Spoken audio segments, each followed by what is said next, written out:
खबर आपको देंगे। रूसी सफीर डेनियल गेंट्स ने अमेरिका का अफगानिस्तान में असलहे का जखीरा छोड़ने को संगीन मसला करार दे दिया। रूसी सफीर ने कहा है कि अफगानिस्तान में दहशतगर्द तंजीमों का इत्तेहाद सबके लिए खतरा है। तफसीलात हासिल करेंगे डॉन न्यूज के नुमाइंदे अब्दुल्ला मोहम्मद से। अब्दुल्ला, बताइएगा मजीद क्या कहना है इनका।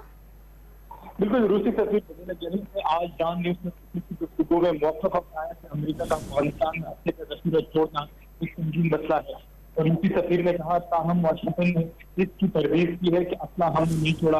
रूसी सफीर का मजीद कहना था कि जब भी कोई असला छोड़ता है कोई खतरनाक होता है और ये दूसरे रीजन्स के खिलाफ इस्तेमाल होता है। टीटीपी के हवाले से उन्होंने कहा कि टीटीपी रूस के लिए कोई खतरा नहीं, टीटीपी पाकिस्तान मुखालिफ तंजीम है। रूसी सफीर ने कहा कि अफगानिस्तान में दहशतगर्द तंजीमों का इत्तेहाद सबके लिए खतरा है। दहशतगर्द तंजीमों का इल्हाक पाकिस्तान, रूस, अमेरिका और पूरी दुनिया के लिए खतरा है और वहाँ पे जो इत्तेहाद बन रहा है ये पूरी दुनिया के लिए खतरा है। जी, रूसी सफीर ने डॉन न्यूज से गुफ्तगू में कहा है कि अमेरिका का अफगानिस्तान में असलहे का जखीरा छोड़ना एक संगीन मसला है, जबकि वाशिंगटन की जानिब से इसकी तरदीद की गई है। तफसीलात बता रहे थे अब्दुल्ला मोहम्मद, बहुत शुक्रिया आपका।